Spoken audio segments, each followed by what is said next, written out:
তো বন্ধুরা দেখো পাঁপড়টা দেখে বুঝতে পারছো কতটা সুন্দরভাবে ফুলেছে। এই দেখো খুব সুন্দর ফুলেছে।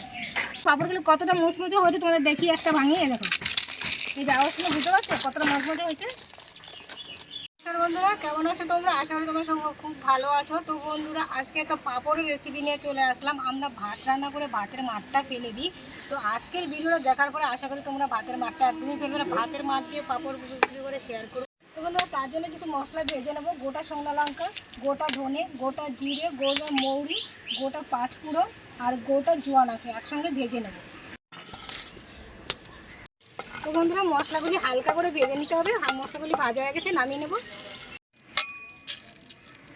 গরম অবস্থায় গুঁড়ো করে নিতে হবে, শুকনো অবস্থায় গুঁড়ো করে নেব।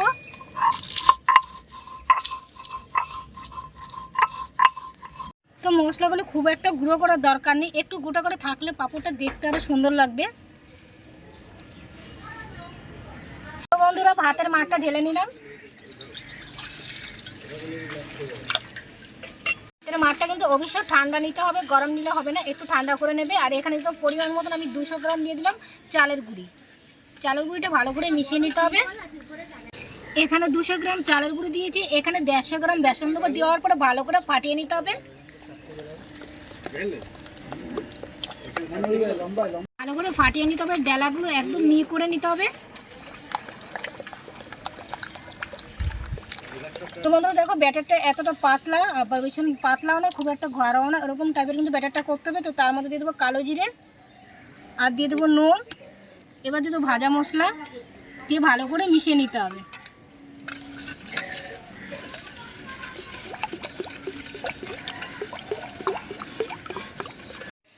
তো বন্ধুরা দেখো ব্যাটারটা বেশ ভালো করে মিশিয়ে নিয়েছি। এবার 3 ভাগে ভাগ করে নেব।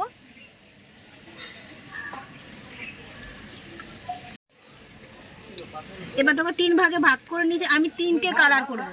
3টে কালার করবো। এটা কিন্তু সাদাই থাকবে আর এই দুটো আমি ফুড কালার মিশাবো। এখানে অরেঞ্জ কালার ফুড কালার দিচ্ছি।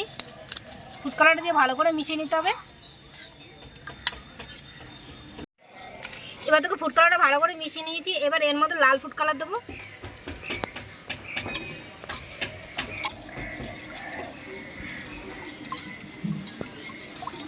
দেখো 2 রকম ফুড কালার দিয়েছি আর 3 রকম পাঁপড়টা করবো, তার জন্য একটা ঢাকনা নিয়েছি। তার মধ্যে সাদা তেল মাখিয়ে নেবো। তো পাঁপড়টা যখন ভাপে দেবো তখন পাঁপড়টা লেগে যাবে না, তাই সাদা তেলটা মাখিয়ে নিলাম। এতটা ঘনত্ব কিন্তু রাখতে হবে, খুব একটা পাতলা করলে হবে না। এবার দিয়ে দেবো মধ্যে। এখানে আমি 2 হাতা দিয়েছি, খুব বেশি দিলে কিন্তু বেশি মোটা হয়ে যাবে, তখন কিন্তু পাঁপড়টা ফুলবে না। একটা কড়াই বসেছি, তার মধ্যে আমি জল দেবো আর জলটা ফুটিয়ে নিতে হবে। তো বন্ধুরা এখানে জলটা ফুটে গেছে, এখানে একটা ঝাঁঝরি বসিয়ে দেবো। তার মধ্যে আমি পাঁপড়টা বসিয়ে দেবো।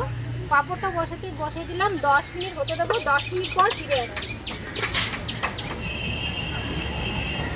10 মিনিট পর ঢাকনা তুলে নেব। এই দেখো 10 মিনিটে পাঁপড় রেডি হয়ে গেছে। এবার নামিয়ে নেব, তুলে নেব। এই দেখো খুব সহজে উঠে যাচ্ছে। আর পাঁপড়টা কিন্তু ঠান্ডা হওয়ার পর তুলবে, তাহলে খুব সহজে উঠে যাবে। এবার আবারও ব্রাশ করে নেবো। তেল ব্রাশ করে যতবার পাঁপড়টা করবে এতবার কিন্তু ব্রাশ করে নিতে হবে, তাহলে খুব সহজে উঠে যাবে। এবার দেখো এই হাতে 2 চামচ করে দেবো। আর বেশি দিলে কিন্তু মোটা হয়ে যাবে, বেশি দেওয়ার দরকার নেই, দিয়ে একটু ঝাঁকিয়ে দিলেই হয়ে যাবে। এমনি ঝাঁকিয়ে বসিয়ে দিতে হবে। এক একটা পাঁপড় কিন্তু 10 মিনিট ভাপে রাখতে হবে। 10 মিনিট পর আবারও ফিরে আসছি। তো বন্ধুরা আরেকটা পাঁপড় দেখিয়ে দিই। এই দেখো পাঁপড়টা হয়ে গেছে, এবার নামিয়ে নেব। তো বন্ধুরা নামিয়ে আমি ঠান্ডা করে নিয়েছিলাম। আর ছুরির সাহায্যে একটু ধার গুলি এভাবে ফুটিয়ে দিতে হবে, তাহলে খুব সহজে কিন্তু পাঁপড়টা উঠে যাবে। এই দেখো এইভাবে ছাড়িয়ে নিতে হবে।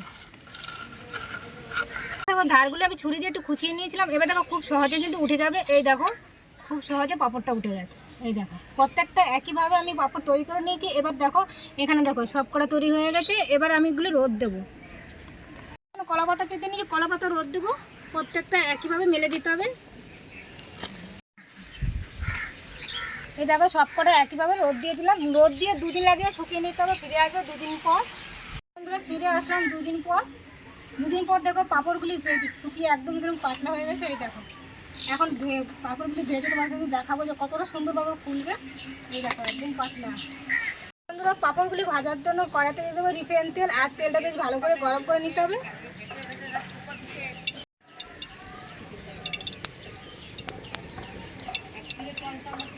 বন্ধুরা তেলটা গরম হয়ে গেছে, এবার পাঁপড়টা দিয়ে দেবো। তো বন্ধুরা দেখো, পাঁপড়টা দেখে বুঝতে পারছো কতটা সুন্দরভাবে ফুলেছে।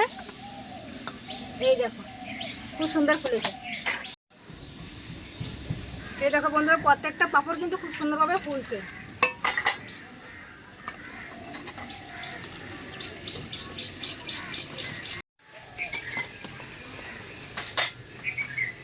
তো বন্ধুরা প্রত্যেকটা পাঁপড় একইভাবে ভেজে নেবো। আর এই পাঁপড়গুলি কিন্তু বন্ধুরা তোমরা সংরক্ষণ করে 1 বছর রাখতে পারো, যখন খুশি তখন ডালের সঙ্গে পাঁপড়গুলি খেতে পারো। খুব ভালো লাগে এই পাঁপড়গুলি খেতে।